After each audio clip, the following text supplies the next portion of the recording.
Assalamualaikum warahmatullahi wabarakatuh. Apa kabar pemirsa Banjar TV? Lintas Banoa Sepekan minggu ini kembali hadir ke hadapan Anda.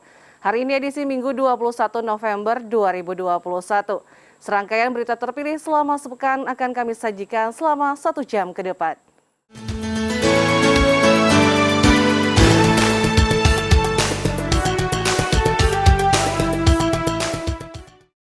Pemirsa, seiring meningkatnya intensitas hujan akhir-akhir ini hingga membuat sejumlah daerah di Kalsel kembali dilanda banjir. Pemerintah provinsi meminta semua kabupaten kota untuk berkolaborasi mengantisipasinya agar cuaca ekstrim ini tidak berdampak parah. Selain itu, anggota DPRD Kota Banjarbaru berharap masalah drainase bisa lebih ditingkatkan untuk memperlancar aliran air di musim penghujan, seperti sekarang ini. Demikian juga dengan jalan yang masih belum ada drainase untuk segera dibuatkan salurannya.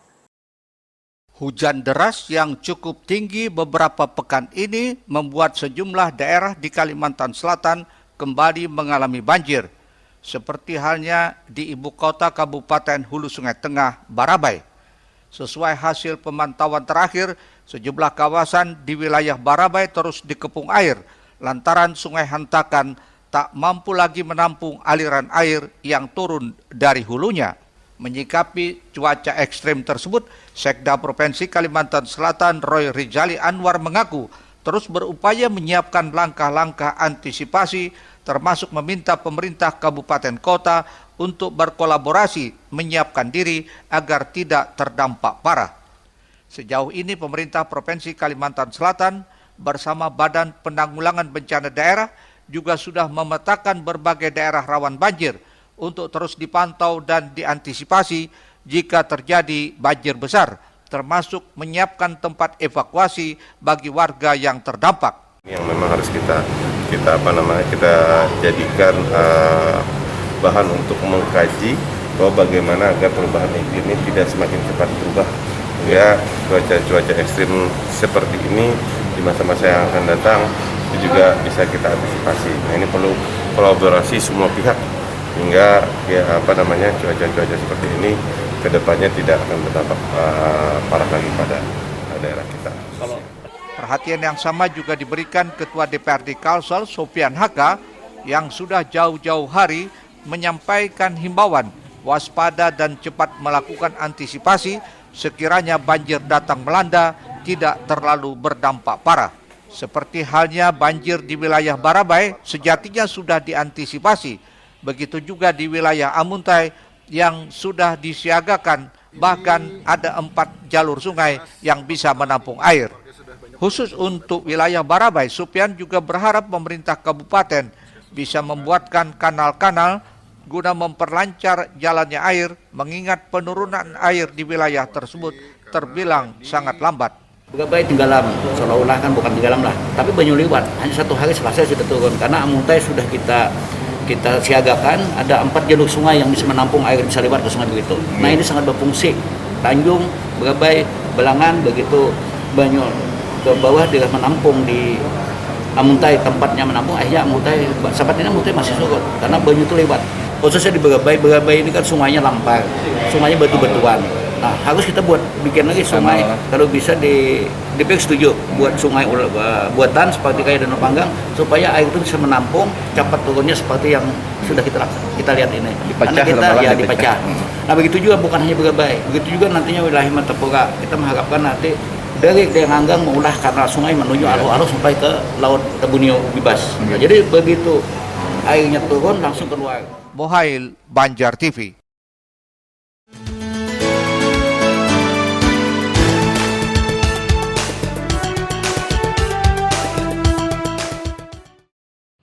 Memasuki penghujung bulan November, intensitas curah hujan di Banjarbaru cukup meningkat. Keadaan itulah yang membuat kekhawatiran masyarakat akan meluapnya sungai dan drainase yang tidak lagi bisa menampung derasnya aliran air yang melintas di saluran baik sungai maupun drainase. Menanggapi hal tersebut, anggota DPRD Kota Banjarbaru, Neni Hendriawati, mengharapkan untuk lebih meningkatkan kebersihan drainase dan sungai meski sudah dilakukan upaya normalisasi. Demikian juga dengan jalan, baik jalan yang lama maupun jalan baru, agar kawasan tersebut seimbang antara jalan dan drainase. Hal ini menurut Neni, yang juga merupakan Ketua DPD Gerindra Kota Banjarbaru, paling tidak bisa mengurangi terjadinya luapan air dari drainase yang bisa mengakibatkan banjir. Tapi yang paling banyak yang saya lihat untuk masalah drainasenya. Drainase berarti Bu ya? PR besar Banjarbaru? PR besar Banjarbaru. Hah. Drainase. Kalau jalan, ya pasti kalau ada pengembangan wilayah pasti kan diperlukan jalan beriringan. Tapi kalau untuk jalan-jalan sendiri yang sudah terbangun, banyak yang drainasenya tidak mengiringin. Rismana, Banjar TV. Selanjutnya, Wakil Bupati Banjar Said Idrus Al-Habsyi meninjau pembangunan infrastruktur peningkatan kualitas permukiman kumuh perkotaan air santri di Desa Murung Kenanga, Kecamatan Martapura, Kabupaten Banjar. Sementara itu, Technical Management Konsultan Regional 5 Tubagus menjelaskan, berdasarkan analisa pihaknya, pembangunan ini dirancang mampu menahan banjir untuk periode 50 tahunan. Kawasan air santri itulah nama yang diberikan bagi proyek pembangunan infrastruktur yang saat ini digenjot pembangunannya oleh Dirjen Cipta Karya Kementerian PUPR. Programnya melalui Balai Prasarana Permukiman Wilayah Kalimantan Selatan bersumber dari dana Bank Dunia senilai lebih dari 32 miliar rupiah, dilaksanakan PT Diatasa Media KSO. Air santri adalah akronim dari aman, indah, ramah, dan santun tertata rapi. Kini progres pembangunannya sudah mencapai 40,3%. Di kawasan sepanjang 450 meter ini, nantinya akan dibangun menara arah kiblat, ruang terbuka publik, siring, 2 dermaga di sebelah utara dan selatan, serta 7 titik instalasi pengolahan air limbah. Proyek pembangunan ini diharapkan selesai pada bulan Mei tahun depan. Wakil Bupati Banjar Said Idrus Al-Habsyi meninjau langsung pengerjaan proyek ini dan menyatakan kawasan tersebut cocok dinamakan air santri karena sesuai dengan kota Martapura sebagai kota Serambi Mekah. Habib pun berharap agar proses pengerjaan proyek ini berjalan lancar dan segera diselesaikan. Mudah-mudahan proyek ini berjalan dan lancar. Mudah-mudahan apa yang diharapkan masyarakat bisa tercapai. Nantinya akan dibangun apa yang di keterangan tadi kan dibangun geli. Di situ nantinya di kitab-kitab kuning, mungkin kitab-kitab yang guru-guru kita bahari mungkin dikumpulkan yang tahun berapa atau dikasih nama apa itu disusun, dan gunanya nanti santri-santri kita bisa mengetahui betapa apa yang alim-alim ulama kita yang dulu yang meninggalkan kitab-kitab yang luar biasa. Sementara itu, Technical Management Konsultan Regional 5 Tubagus menjelaskan, berdasarkan analisa pihaknya, pembangunan ini dirancang mampu menahan banjir untuk periode 50 tahunan. Sehingga kita mendapatkan suatu kesimpulan bahwa dengan kondisi pemasangan CCSP kita ini di menahan tanah yang asalnya kita di 30 cm di atas permukaan as jalan ini, kita naikkan jadi 50 cm. Sehingga nanti antara existing tanah dengan yang bangunan yang kita bangun itu ada jarak 50 cm. Dan itu bisa mengcover banjir untuk periode 50 tahunan. 50 tahunan masih kurang, karena 50 tahunan itu kisarannya antara 30 sampai dengan 40 cm. Bangunan kita sudah 50, masih ada space. Gitu. Nah, itu antara lain kita antisipasi seperti itu. Selain lingkungan yang lebih tertata, melalui penataan kawasan ini diharapkan membawa peningkatan perekonomian warga, khususnya pelaku usaha mikro kecil, serta kunjungan wisata domestik. Ahmad Ramadhani, Banjar TV.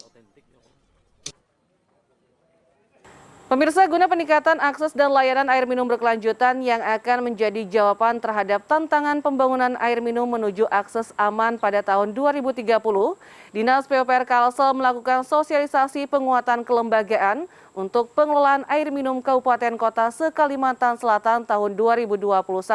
Di samping itu, PDAM Intan Banjar memberikan apresiasi kepada pemerintah Provinsi Kalsel dalam mendukung program peningkatan pelayanan penyediaan air bersih ke masyarakat. Ini dibuktikan dengan pembangunan SPAM Banjar Bakula dengan kapasitas 500 liter air per detik.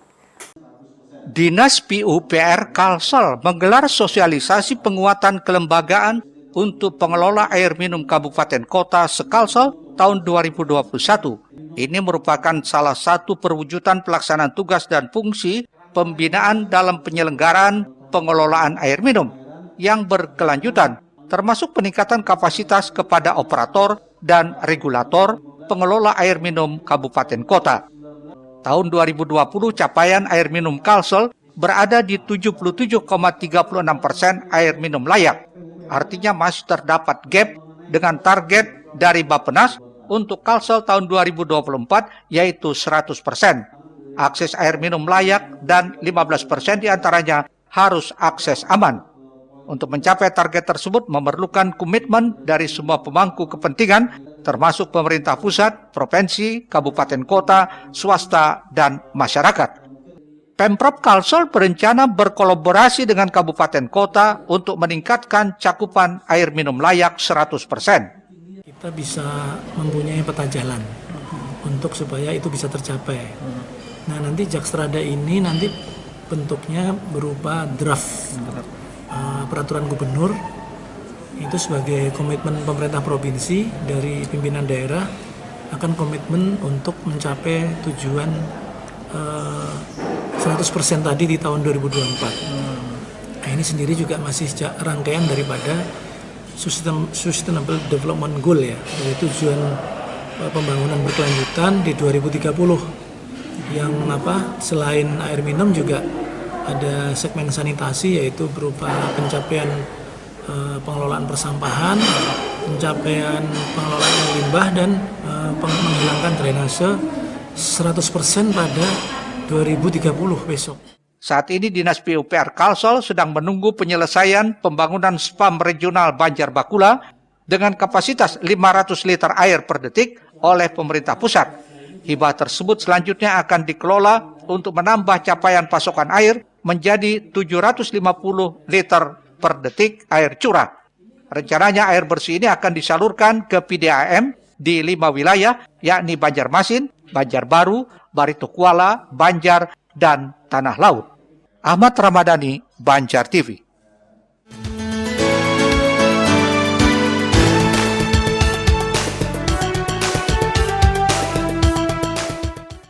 Apresiasi tersebut disampaikan Direktur Teknik PDAM Intan Banjar, Said Umar, usai sosialisasi penguatan kelembagaan pengelolaan air minum Kabupaten Kota Sekalsel di Banjarbaru belum lama tadi.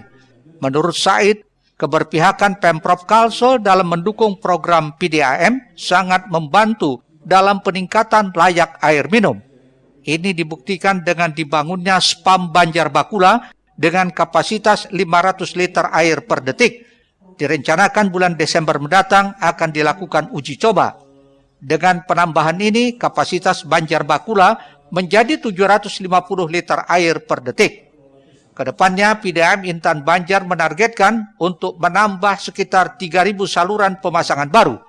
Namun sebelumnya pihaknya akan terlebih dahulu memperbaiki berbagai sarana dan prasarana.